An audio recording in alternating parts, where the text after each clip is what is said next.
Even though life skills education, the concept evolved in this discussion by UNICEF, later the World Health Organization also took it up, and it enlisted 10 specific life skills which every adolescent should internalize and put into practice to face new situations and difficult situations in life. Over the last 2.5 decades, newer and newer problems have emerged in the life of children. What is the fundamental difference in the behavior and attitude of children who are born in the pre-internet era and the digital era?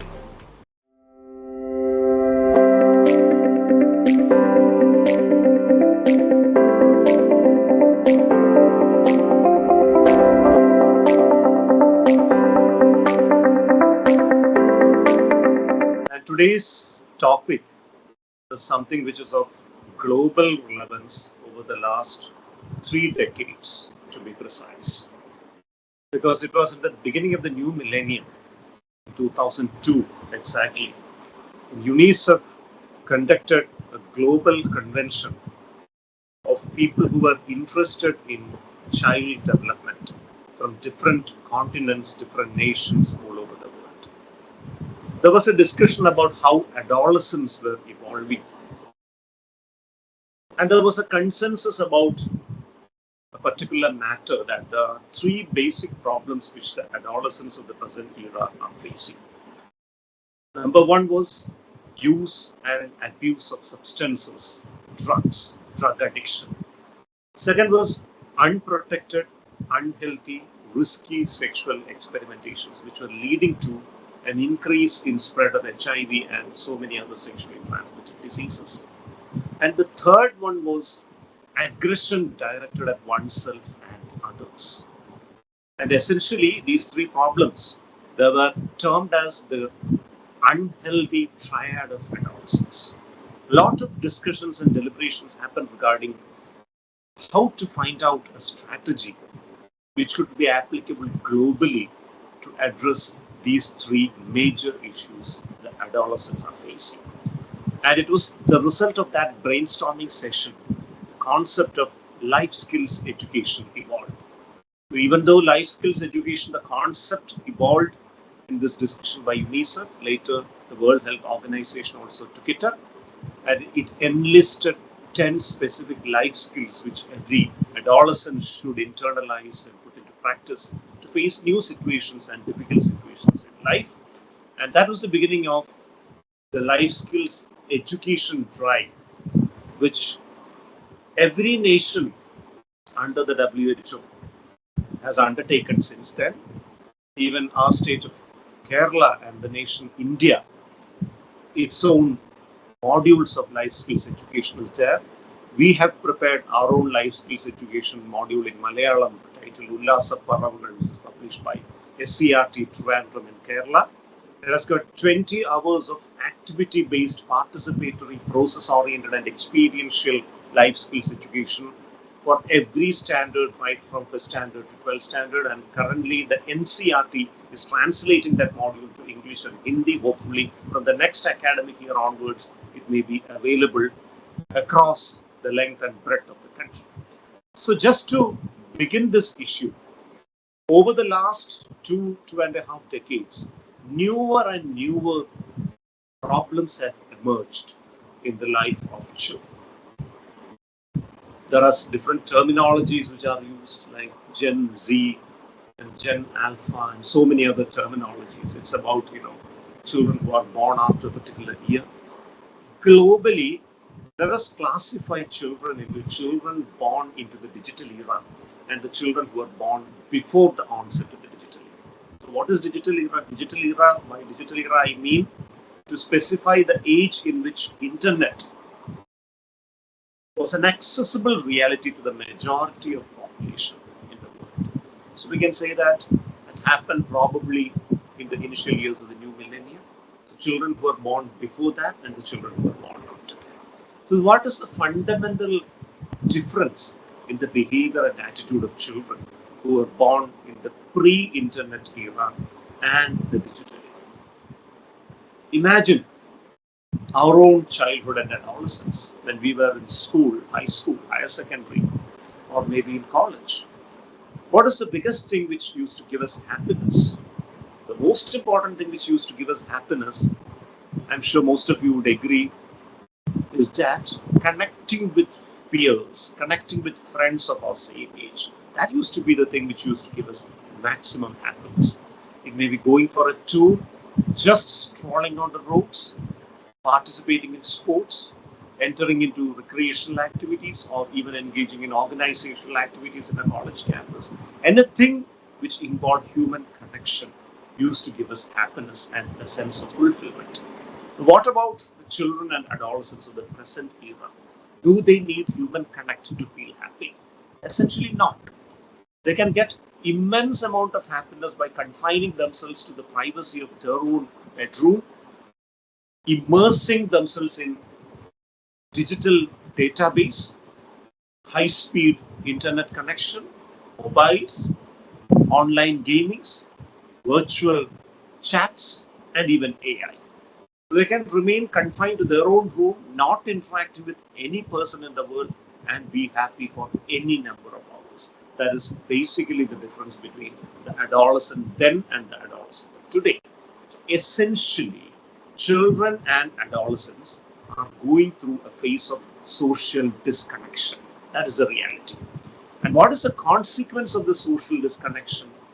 Consequence of the social disconnection is that children are becoming less empathetic, less emotionally intelligent, and less socially intelligent, even though their academic intelligence is on the rise.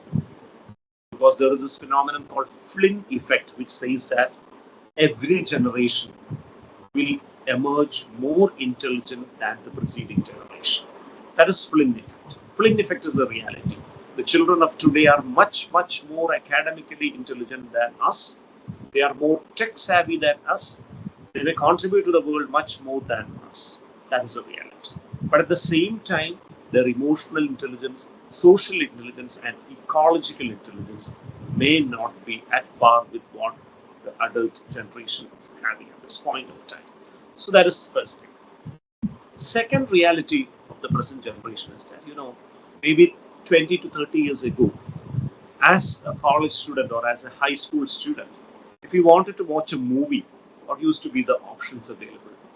You have to go and wait in a bus stand for a bus to come, board the bus, go to the city, walk to the cinema theater, wait in a long queue, especially if it is the release day of a superstar movie. You have to wait in a long queue very patiently, and you may get a ticket if luck is yours. Most often, you may not be able to get a ticket on the first day. You'll have to reserve a ticket for another day, another show, come back.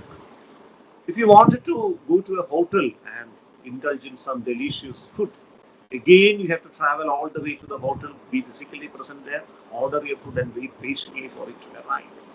If you wanted to profess your love to somebody, of course, you are not courageous enough to do that directly.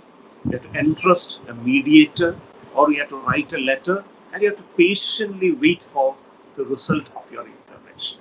The moment at which a desire was generated in your brain, and the moment at which that desire was turned into a reality, there used to be a time gap. And what was the advantage of this time gap? This time gap allowed you to think about the two possible outcomes of your desire. If you're lucky, your desire may be satisfied. If you're not so lucky, your desire may not be satisfied today. So your brain had sufficient time to process these two outcomes. And if by any chance our desire is not going to be satisfied today, what would we do in the time being? We used to develop a plan B. Get enough time to develop a plan B. What about the kids of today? If they want to watch a movie, just take your mobile and a couple of clicks, and some ticket will be available somewhere in the periphery. Wide releases are there right now. Multiplexes are there in almost all cities. If you want to order some food, again open a particular app and order something, and maybe within a short span of time the food will be delivered in your doorstep. If you want to profess your love to somebody, send just an emoji and an instant reply would be there. So the moment at which a desire is generated and the moment at which that desire gets realized, there is no time gap. And the probable problem here is that since there is no time gap between the moment of generation of a desire and the realization of the desire, the brain does not get enough time to contemplate the two possible outcomes. It doesn't have the time to come to terms with the negative outcome of your desire. And finally, what happens is that even after, even after the desire has not been satisfied,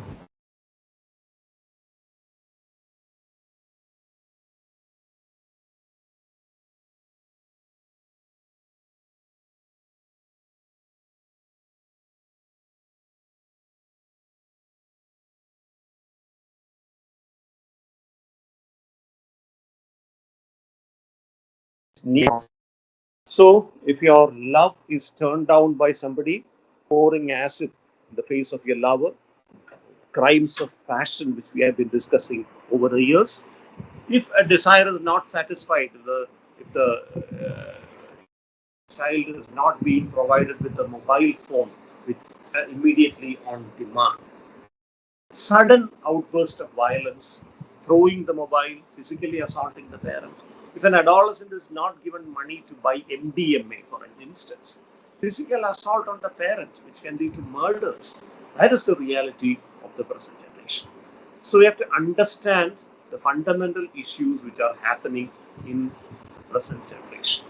And the third most important point is faulty parenting strategies, or I would say parenting strategies which are not healthy in the present scenario. Of course, how we are parenting our kids, essentially, we have a template about parenting, the way in which we are parented by our own parents. We translate that to our own kids. We think that receiving corporal punishment is the thing which made us what we are today. We won't hesitate to translate this corporal punishment to our kids also. But you should remember that maybe 30 years ago, when you were small kids in school, you had a large number of people who were available around you, people of your age, maybe cousins, maybe children in the neighborhood. Even if you used to receive physical beating from your father, maybe after half an hour, all these kids would come around you and you would go out and play, and the emotional trauma associated with that physical assault would be neutralized by that night. What about the present day? Happens right now is that if a child in a nuclear family is receiving a physical punishment from a parent, it doesn't have any avenue to neutralize it. It's thinking hard regarding why this happened to me. Finally concludes that it's because my father hates me. And he may even contemplate suicide following such consequences. That is the reality of the present generation. So we have got authoritarian parenting. Most of us were brought up in the authoritarian way of parenting, in which the head of the family, maybe father most often, sometimes mother, dictates the terms, very specifically tells you what you need to do when you get up in the morning, how many hours should you study, where should you travel, when should you return home. Everything is dictated very perfectly. The advantage of this authoritarian parenting is that till a particular level you are monitored and scrutinized meticulously, that you cannot go astray in any way at all. But till what age can you micromanage the life of your kid? Maybe maximally up till his higher secondary days. Once he gets into college, he has to travel out of the home and stay in a hostel. The child is not exposed to the concept of freedom at all. He doesn't know what to do with the freedom. So he mismanages the freedom and ends up indulging in an absolute hedonistic spree ruining his life. Of course, there are so many families in which permissive parenting is also the rule. Permissive parenting, there is only affection, no discipline. So if the child has to study for 2 hours, he'll demand a 5-star, you buy it for him. If he wants to write an exam, he'll demand for the latest iPad, you'll buy it for him. It's just like bribing your kid to get things done. And gradually, the child will start demanding bigger and bigger things, probably which you cannot afford. And there will be a break point where you cannot afford what the child is demanding, and the child goes on strike. And of course, the modern society, we got neglected parenting also. When both parents are busy, they are entrepreneurs or they are busy professionals, they don't have the time for the children, the child does not receive any disciplining or affection from the parent. He will be influenced by whoever is in his vicinity, his peers. 99% may fall for unhealthy influences. If he is lucky enough, he may get a good peer and mentor. It's chance. But all these things are very faulty, unhealthy methods of parenting. But we have got a new method of parenting. Not a new method, but the most healthy method of parenting called the authoritative parenting. It's a combination of affection with discipline. It's a mixture of freedom with responsibility. As we proceed in today's lecture, we'll discuss about how to implement this authoritative parenting in the life of a kid right from small age. So let us come to child development from a very, very young age. I just ask this question to the people who are listening to this lecture. From which age onwards you have got visual recollection of your life events? Events from what age onwards have registered in your brain in the form of visuals, not what your parents tell you have happened when you're 6 months old or 1 year old. Exact visual recollections. I'm sure most of you may agree with me that it happens only after 3 years of age, because the mechanism for visual memory, the ability to store information in the form of visuals in your brain, develops only after 3 years of age. What about children till 3 years of age? Don't they have memory at all? Of course, they have got memory. And the most important source of memory in kids less than 3 years of age is touch, haptic memory, as you call it. That is exactly the reason why we tell that if you have got a kid less than 3 years of age in your home, you should allow maximum body contact with the parent. So it is the touch with the parent's body which gives an emotional comfort as well as enhances the psychosocial development of the kid. So children who have ample time of body contact with the parents till 3 years of age, they develop into much more emotionally stable kids. Kids who are academically better memory. You know, mind is nothing but the higher functioning of the brain. Brain is composed of millions and millions of cells. The maximum number of growth in the number of cells in the brain happens when you are in utero, in the womb of your mother. Even after your birth, the number of cells in your brain continues to grow. Till 3 years of age, the number of cells in your brain grow. After 3 years of age, the number of cells in your brain does not increase, most often. But we know that the mental development of a person does not end by 3 years of age. It continues even after 3 years. How does it happen after 3 years, especially since I've just told you that the number of cells in the brain does not increase essentially after 3 years? How does it lead to the mental development after 3 years? After 3 years, what happens is that more and more connections between the existing neurons are established. New and new synapses between the existing neural cells are established. And that is the way in which further psychosocial development happens. So how can we ensure that maximum synapses are formed between the cells which are already there in the brain of your child? To ensure this, what you need to do is you have to expose your child to a variety of scenarios. They have to meet different people, go to different places, learn different plays, different languages, different musical instruments, different experiences. The more variety you provide to your child, more and more synapses will be developed between the neurons in the brain of your child. But imagine the life of a 5-year-old child. He's waking up in the morning, you tutor him for 1 hour, then you take him to a tuition center for another 1 hour, then take him to the school where he has to sit from maybe 10 a.m. till 4 p.m. Then you take him to another tuition center for another couple of hours, then he comes back home, you tutor him for another 1 hour, then you ask him to go to bed. If this is the routine of a child every day, there is no need for new and new synapses to form, because it is just like a bus which is running in the same route every day. There is no necessity for new synapses to form. So that child's brain does not develop beyond a certain level. So that is why I very clearly tell you that it is very important to expose your child to a variety of experiences starting from 3 years of age. Why 3 years of age? Because before 3 years of age, there is nothing called visual memory.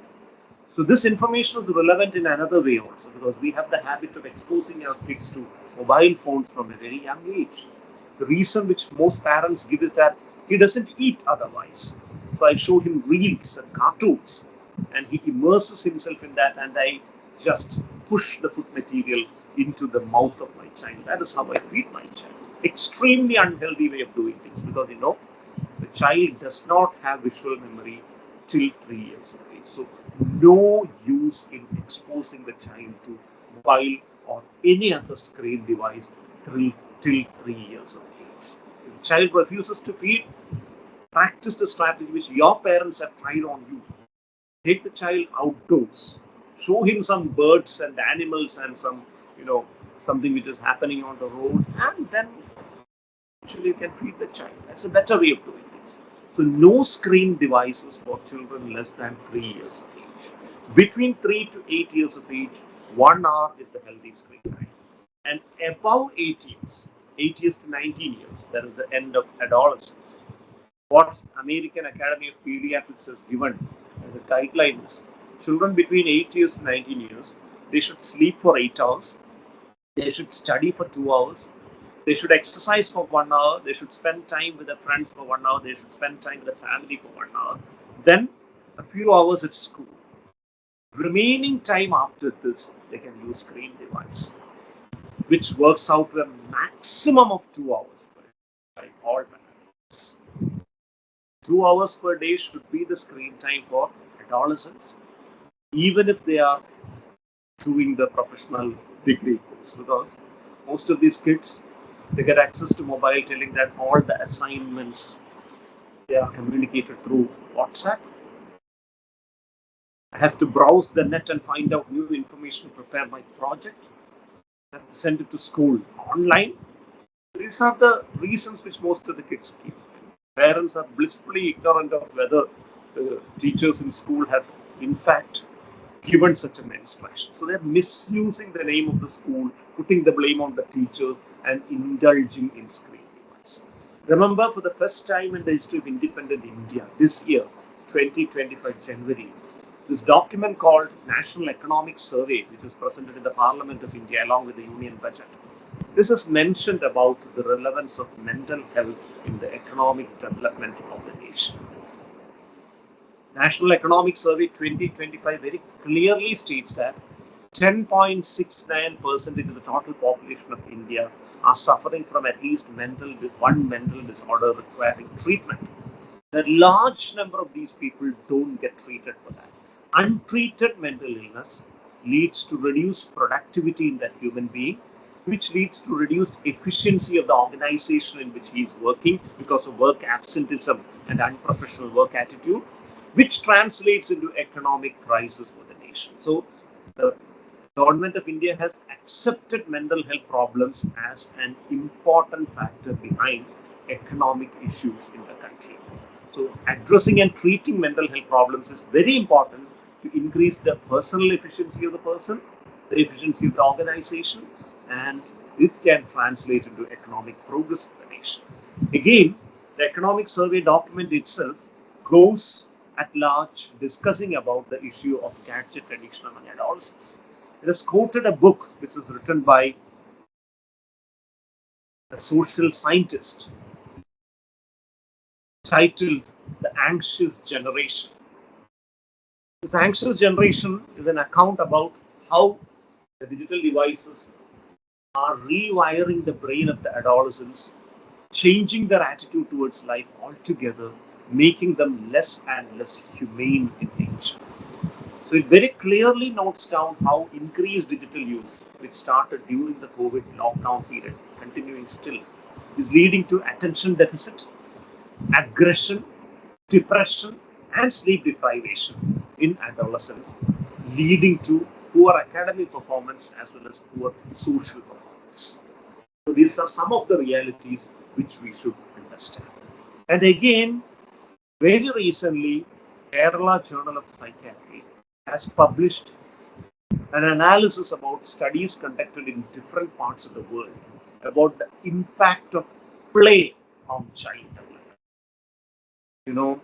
We always thought that play was a waste of time, but now we are realizing that play is a very important aspect in child development because theories put forward in relation to child development by different wonderful researchers all over the world, including Jean Piaget, Sigmund Freud, and even Vygotsky, very clearly mentioned about the role of play in child development. Play is not just physical exercise alone. Play is a kind of communication enhancement training.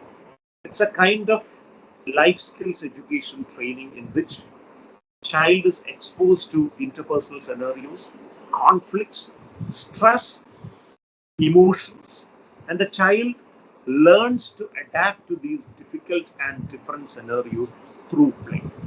Essentially, play enhances the social skills of a child.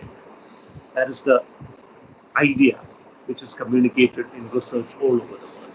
What has happened over the last decade is that children have gravitated from physical play to online gaming. And online gaming, initially parents thought it was a very convenient affair because they did not have to supervise the children when they go outside and play. The children return late, very late after play. They used to feel disturbed and it was a nuisance for them. So they also used to encourage this mobile gaming of their kids. But now things have reached such a breakpoint that we see a lot of behavioral and emotional issues as well as academic problems in children who are addicted to gadgets. So there is this phenomenon called behavioral addiction, which is very similar neurobiologically to substance addiction or drug addiction.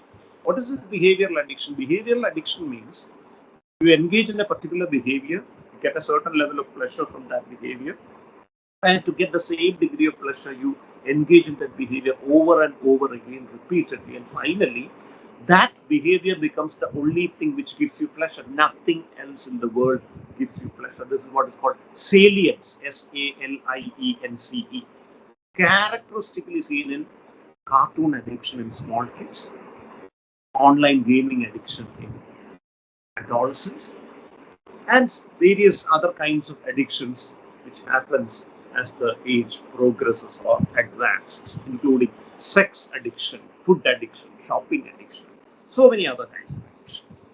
So here what happens is that the fundamental difference between a human being and an animal is that a human being is blessed with something called prefrontal cortex, which is located just beneath our forehead. It's the most advanced, well-developed, evolved part of the human brain. Animals also have got a prefrontal cortex which is not as developed as human beings. You can imagine a lion in a cage in a zoo. The lion would be sleeping for most part of the time. You get up and have its food, and immediately after having its food, it will have sexual intercourse with its female partner. People on the road may try to picturize it in their mobile cameras, but the lion is not bothered about what they are doing. It continues to do. Human beings don't engage in such kind of activities. The reason is we are blessed with a prefrontal cortex. What is the function of a prefrontal cortex? Three things essentially which teachers and people who interact with children should understand. Number one, prefrontal cortex is the seat of self-control, the ability to regulate our emotions. Even if we feel angry towards a person, we don't express it publicly, socially, because we know that if we do such an act in a public space, it may affect us in a disadvantageous manner. Again, the second function of the prefrontal cortex is, none of the animals, to the best of our knowledge, have started an account in any bank. That is what we know, right? Human beings start account in banks. Why? Excuse me, sir. Sir, can you just increase your volume because few participants have messaged that they're not able to hear clearly. Okay. Is it okay right now? Yes, much better. So we have not come across any animals who have started account in any bank, but human beings do that. Why? Because we are bothered about our future. We are concerned about what can happen to us after 1 year. If we meet with an accident and we are unable to work for 6 months, we're saving something for the future. So this planning and programming for the future is also controlled by the prefrontal cortex. And the third function of prefrontal cortex is something which is very important from an academic perspective, something called attention. So attention means focusing all your sense organs exclusively on one particular stimulus after ignoring and editing out all other peripheral stimuli. So here, just like we keep a gate in front of our houses, we have got a sensory gate for the human brain. And that sensory gate of the human brain is something called dopamine, which is located in the prefrontal cortex. Dopamine is a neurotransmitter. We know that from our 10th standard biology textbooks. Brain is composed of neurons, and in between two neurons, there is a space called synapse. In that space, we have got some chemicals called neurotransmitters. It is with the help of those neurotransmitters that our emotions, our memories, our perceptions, our thoughts, everything is transmitted in the form of electrical signals from one neuron to another. So here again, dopamine in the prefrontal cortex can be regarded as the sensory gate of the human brain. We have got a sufficient amount of dopamine. I'll give an example for you to understand it better. Imagine that your brain has got 10 units of dopamine. Then you can edit out all your peripheral stimuli and focus on what I am trying to tell you. But unfortunately, in some kids, only 5 units of dopamine is available in the prefrontal cortex. For them, the sensory gate is collapsed. If the gate of your house collapses one fine morning, everybody on the road may walk into your house without an invitation. Just like that, when the level of dopamine in the brain is low, your attention gets distracted to different areas very easily. You try to focus on what the teacher is trying to tell you, but immediately a horn is ringing elsewhere, you turn that side. Somebody is sneezing behind you, turn that side. And this is what is called hyperactivity in common academic parlance. So this phenomenon called attention deficit hyperactivity disorder, or ADHD, is one of the most important challenging behaviors seen in children and adolescents. School-going children, 7 to 10% of them suffer from ADHD. So what is the relevance of ADHD in modern times? Maybe 30 years ago, people used to say that this will spontaneously resolve as a child grows up. It's true, 50% of ADHD can resolve by the time the child is 20 years. The rest of the 50% will continue to adulthood if it is not treated. But the problem here is that 30 years ago, the biggest problem which an ADHD child could encounter was that falling into a well when he was, running amok through the premises of his house, or getting hit by a chance vehicle on the road. Now there are two things which can be extremely damaging to this ADHD children. Number one is digital gadgets. Children with ADHD are more likely to get addicted to cartoons than online games. And second thing is, children with ADHD who are untreated are more likely to get addicted to drugs. Very, very important thing. So when you throw a program for drug abuse prevention, one of the important targets is to identify the high-risk groups who are vulnerable to develop drug addiction. And number one in that group is ADHD kids. So because of the dopaminergic dysfunction in the prefrontal cortex, very likely to seek novelty and experiment. They experiment with drugs, they experiment with sex, they experiment with anything which is dangerous and land up in trouble. So that is very important. So that is the reason why teachers need to identify and manage ADHD very effectively right from a very young age. What can a teacher do if the child has ADHD? Number one, allow the child to sit in the front row of your class in the medial aspect under your direct visual supervision. Number two, definitely insist that the child engages in at least 2 hours of vigorous physical activity with exposure to sunlight. This vigorous physical activity with exposure to sunlight is useful even for the normal child because there are 4 advantages. Number one, the level of your dopamine goes up to an acceptable level and his attention span improves. The level of endorphins in his brain goes up, he becomes more happy. The blood flow to his brain increases, he will become more energetic. And the level of vitamin D in his bloodstream increases and his information processing becomes faster, his immunity becomes better. So that is the relevance of exposing yourself to sunlight and engaging in play, definitely. So 2 hours of vigorous physical activity with exposure to sunlight for ADHD kids. Third thing what a teacher can do is give some leadership roles to the kid. Maybe collecting the assignment books, something like that, So that would work as an external locus of control, maybe because for the first time in his lifetime, this kid is given some responsibilities by an adult. All the adults, including his parents, other teachers, they're all scolding, criticizing, mocking him, telling that he's a good for nothing. And for the first time, particular teacher is trusting him. That is something which enhances his emotions, and he tries very hard to, responsibly do the job. But these things will work only when the child is having mild to moderate ADHD. If it is severe ADHD, he definitely would need treatment from a competent psychiatrist. He may need treatment with medications. There are medications available which can increase the level of dopamine in the prefrontal cortex. There are medications which can enhance the coordination of the two cerebral hemispheres of the brain. And ideally, if treatment is given for 18 months, 80% of children with ADHD improve very well.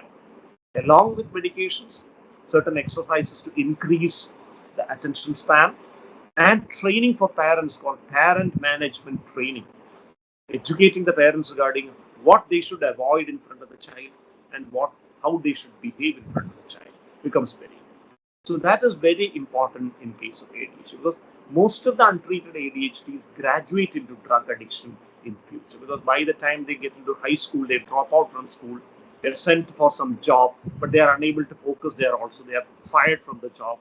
They'll wander around the streets, and some drug peddlers will come to contact with them, and they'll utilize these minors for peddling drugs. And the remuneration for their job would all be in the form of drugs.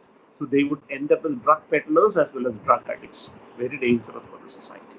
Again, another challenging behavior which is very important in the present day time is externalizing behaviors, as we say. Aggression, violence, something called conduct disorder, very much prevalent.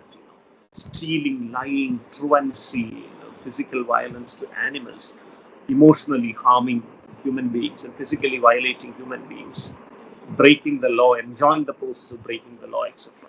So children who are in conflict with law, use that kind of terminology, legal parlance. Here again, a lot of factors are there behind this. There could be genetic factors. There could be an environmental influence like a broken family, an alcoholic father, or a parent who is not bothered about the child. So here again, some significant intervention is needed, because identifying and treating an ADHD is a social investment for preventing the emergence of drug addicts in future. Identifying and treating conduct disorder is a social investment to prevent the emergence of criminals in future. Because most of these conduct disorder kids, if they are not managed properly, they can evolve into something called antisocial personality disorder. Here again, from a teacher's point of view, what you need to do is, number one, every child is born with some skills or some talents. Every child need not have the same talent. Maybe this child is not good in mathematics, but he may have good social intelligence, interpersonal intelligence. He may be good in photography, he may be good in artistic skills, he may be good in music. I try that particular skill and help him develop that skill with an intention to help him to engage in a vocation based on this skill for his future. That is the kind of a vision which a teacher should have. So rather than forcing all children to get into certain privileged courses, identify the inherent skill of your child and try to develop it to the maximum so that that can become a higher education source for the child as well as a source of job opportunity. And one more thing I would like to touch upon before I wind up this session. I guess I've got 3 more minutes before I wind up this session. One final thing I like to talk is about the issue of increasing adolescent suicides. It's a reality. 13,298 students have committed suicide in a single calendar year in the whole of India. Imagine, India's biggest asset is human resource. If these 13,000 odd children were alive today, maybe they would be serving in different parts of the globe in future, serving humanity, contributing to the world, enhancing the grace of our nation world over. So why this is happening? Here again, two terminologies mentioned by the WHO, which every teacher should understand. Number one, depression is the most widely prevalent, easily preventable cause of suicide worldwide. Number two, depression is the common cold of psychiatry, which means it is widely prevalent. 20% of females develop depression at some point of time. 10% of males develop depression at some point. So every teacher should be competent enough to identify whether his or her child is suffering from depression. How do you identify depression in your kids? 9 symptoms. Just keep these 9 symptoms in your mind. Number one is continuous sadness, continuous sad mood right from morning till evening, not reacting to a change of situation. Number two is reduced interest in previously pleasurable activities. Nothing gives happiness for the child. Number three is unexplained tiredness. The child is fatigued, feels like lying down in the bed for most of the time. Fourth is sleep disturbance. He wakes up much early. He may sleep during the daytime, but he doesn't sleep at night. Appetite disturbance. He doesn't eat even the food items he used to relish in the past. Fifth is concentration disturbance. He is unable to focus on his work. Sixth is the speed of his thoughts and actions come down. It's a retardation of thoughts and actions.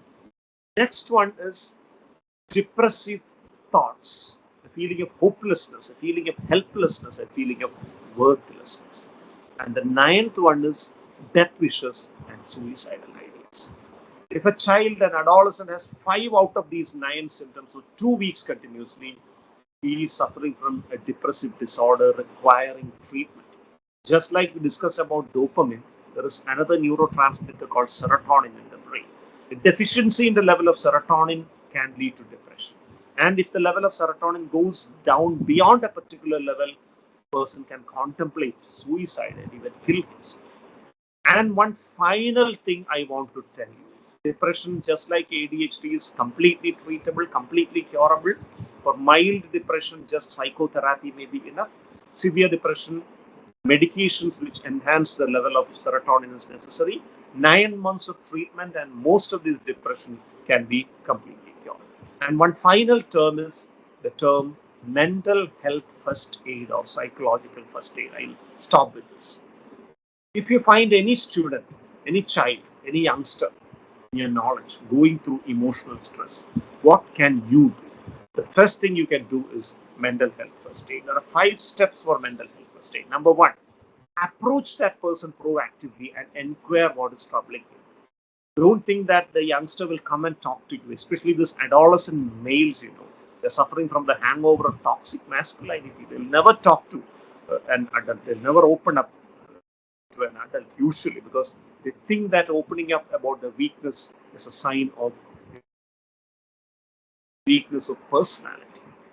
So approach and talk about what is troubling. Number two, listen. Listen non-judgmentally, patiently, without interrupting, intruding, trivializing, and mocking. Listen patiently till the end. Number three, give information and reassurance. If you think that he is troubled because of a misinformation, correct that misinformation. Give the scientific information. Maybe he is going through a very genuine crisis. His father is suffering from stage 4 cancer. He is in his deathbed. You cannot say that it doesn't matter. It matters very much. But you can say that within your limitations as a human being, I'll be of help to you as much as I can. That is reassurance. So even after these 3 steps, still the child continues to be troubled. The 4th step is encourage professional help.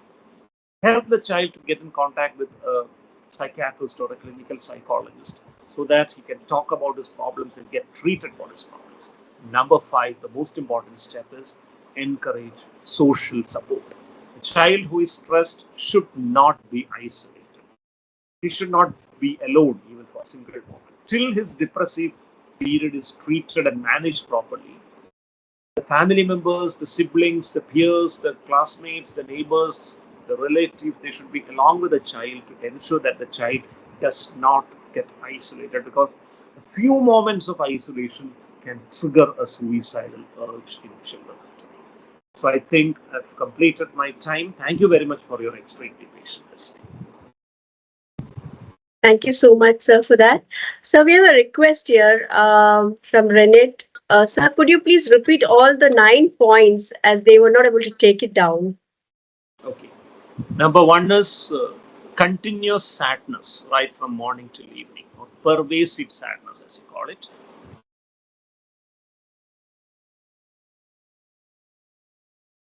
Number two is reduced interest in previously pleasurable activities.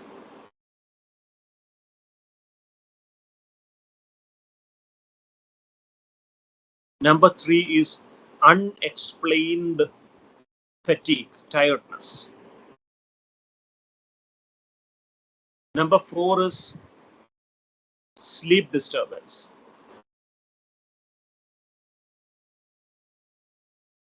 Number five is appetite disturbance. Number six is concentration disturbance.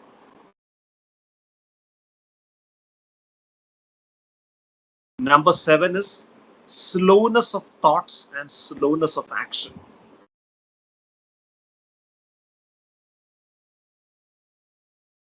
Number eight is feeling of hopelessness, helplessness, worthlessness, and inappropriate guilt. Ninth one is death wishes and suicidal ideas. The child has 5 out of these 9 lasting for at least 2 weeks continuously. He has a depressive episode requiring treatment. Thank you.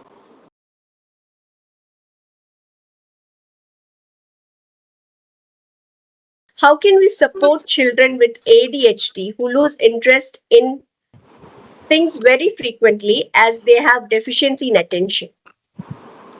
Very relevant question, because most of the teachers would be fed up by interacting with these kids.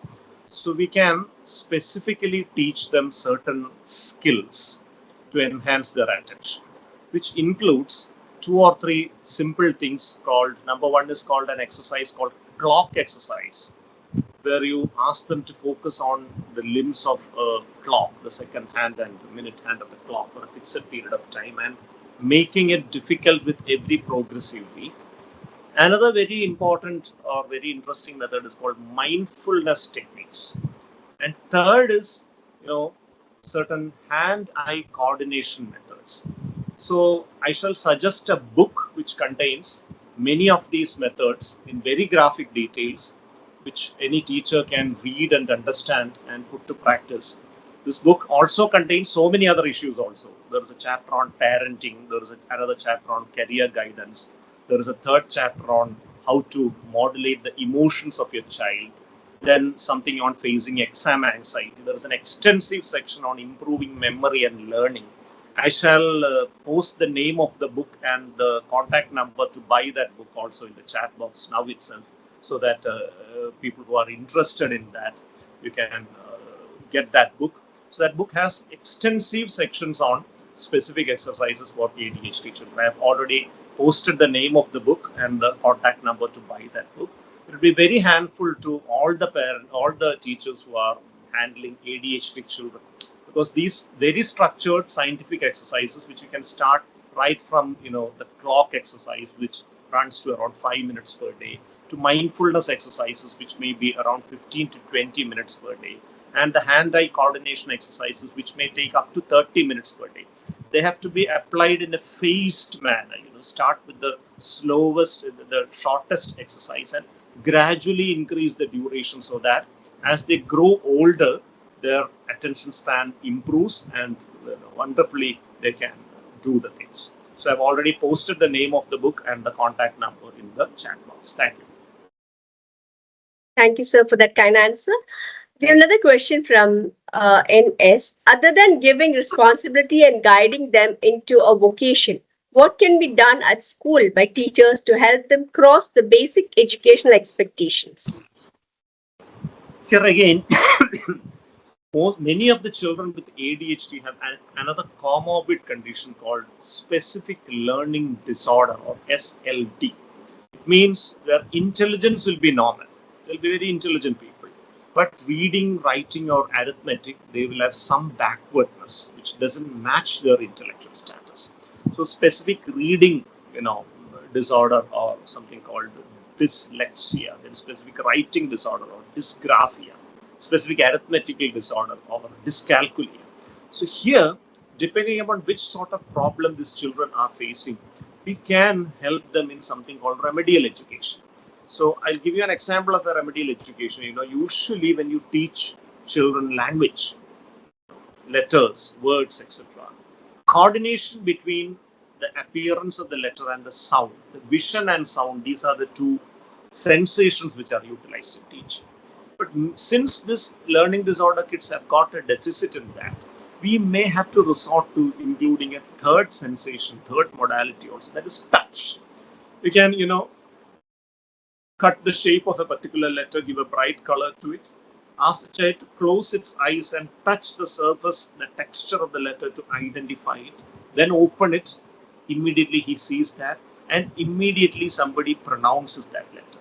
So a coordination between the touch, the vision, and the audition, three things together, that will produce a much better impression of that letter in the mind of the child, which is likely to be long lasting. This is one example of remedial education. But again, remember, if there is attention deficit hyperactivity disorder, we have to address that. Then only the child will be cooperative for remedial education. But remedial education, you can start teaching the parents, and if the parent can spend at least 2 hours every day teaching the child, the strategies using the remedial education techniques, within a period of a couple of years, the basic educational difficulties can be managed, and the child can evolve into a state where the fundamentals, whether it is mathematics, whether it is language, somewhat set. Then you can do a career guidance assessment. Again, career guidance assessment needs to be done in 3 separate stages. First is multiple intelligence assessment, which is very familiar to all of you. Can identify the most dominant skill of the child, the intelligence of the child. Second is you do an aptitude assessment. Among the particular skill itself, different vocations would be there. For example, a child with linguistic intelligence, he can become a good writer, a teacher, an advocate, a corporate trainer, politician, so many other things will be possible. So which of these the child enjoys, in fact? So that is something which we have to understand. So for that, this aptitude assessment. And third step is personality assessment. So certain personalities doesn't suit certain professions. For example, a person who is very introvert, you teach him business management and make him the team leader of an organization, it's going to struggle. We may do better, doing a job in a computer, desktop or something like that. So these are 3 aspects. So this is how you ensure the wholesome development of a child right from the young age till the day he becomes a professional. Thank you. Thank you, sir, for that. We have another question from Meenakshi. How do we handle parents who are defensive about their child's aggressive behavior? Parents are by nature defensive about their children's aggressive behavior because they see it as a blame put squarely on them. They feel that if they accept that the child has got a behavioral problem, it is their incompetence, things like that. It's not like that at all. Because we have had hundreds of children with ADHD who we have treated, who have completed the treatment and have developed into great, professional scenarios in life in future. But at the same time, there have been situations where parents have decided not to treat their children, and the children have ended up becoming drug addicts, engaging in antisocial and criminal behavior. So you need to educate the parent regarding why the child is behaving like that and what are the consequences of this behavior. So any behavioral problem is a brain disorder, and it is eminently treatable just like any other illness. If your child has got an asthma attack, will you, go into a defensive mood, telling that the child is bluffing, doesn't have any problem? Will you do that? No. So this is a problem of the brain, which is the most important part of the body. And if the brain is not addressed properly at a young age, very high likelihood of his life becoming ruined and your life also becoming. So you can educate them regarding all these things and destigmatize this. What happens most often is many of the parents tell that even teachers, make fun of the child in front of other children. ADHD child, if the parents go and tell the teacher that he is on treatment from a psychiatrist, immediately at least some of the teachers have this habit of mocking the child. He is on psychiatric medications. He's a mental patient. These kind of things. So such kind of attitudes from teachers are also not acceptable. So a balance of these two is necessary because the teacher as well as the parent are working hand in hand to ensure the wholesome development of the child. Thank you. Thank you, sir, for that. We have another question from Kavita. How do we handle the hyperactive children? Yeah. Hyperactive children, definitely one easy way of handling is right in the morning itself. If you can ask them to go out and aggressively engage in 1 hour of play, I'm talking about small children, that will reduce their hyperactivity significantly. Continuous movement, like running around, in a ground or something like that. Not in the scorching sunlight, but before the severe sunlight surfaces. That can reduce this hyperactivity significantly. That is the easiest method. And along with that, all the methods which I have mentioned in the book which I suggested, the book Live, Learn, Look Bright, the book has got extensive section on so many other techniques which the teachers can use in school as well as the parents can use in the home to manage the hyperactivity. If those things are also very done in the structured manner in which it is written in the book, can ensure very good development. But of course, if it is severe hyperactivity, he may need medications initially. Once there is an improvement in behavior with medications, he will be much more cooperative to the training which I was mentioning.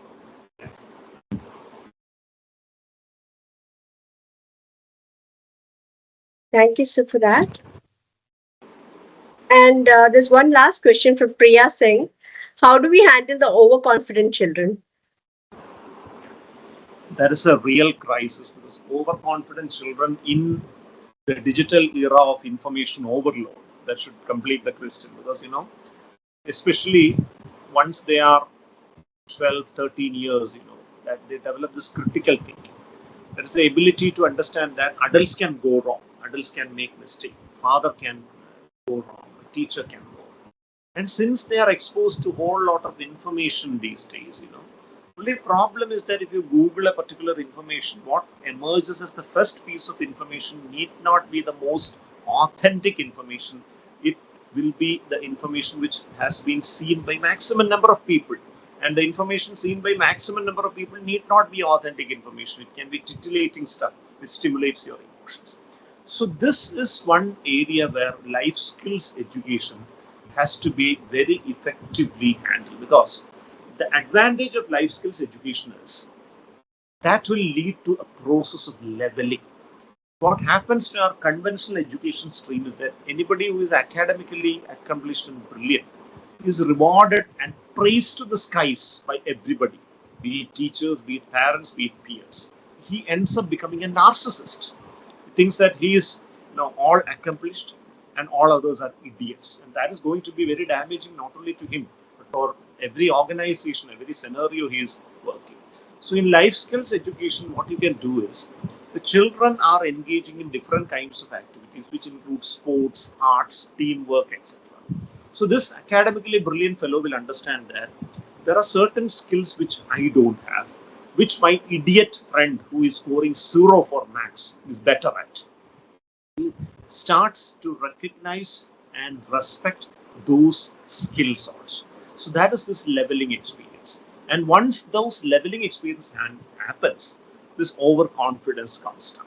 Because he realizes that, okay, I'm good at one area. There are other kids who are good in that certain other areas. I need their help to get certain things done. So I'm not the best. I need not be the best. So this kind of a leveling has to happen. And for that, we need to implement this activity-based life skills education right from first standard itself. Because if that is done within first 4-5 years, by the time the child enters the fifth standard, child is aware that every child can have different skill sets.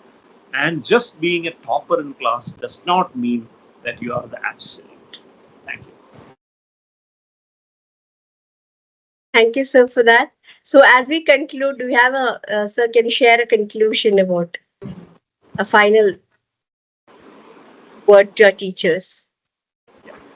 So, teaching is the most divine profession in the world because, as you grow old, wherever you go, whether it is a government office, whether it's a hospital, whether it is any other place, you're sure to come across at least one of your students. And if that student smiles at you in recognition, comes to you and just inquires about how you are doing in life, that is the happiest moment, the most defining moment in the life of a teacher. Of course, due to certain reasons, life has become fiercely competitive to the level of, being combative to each other.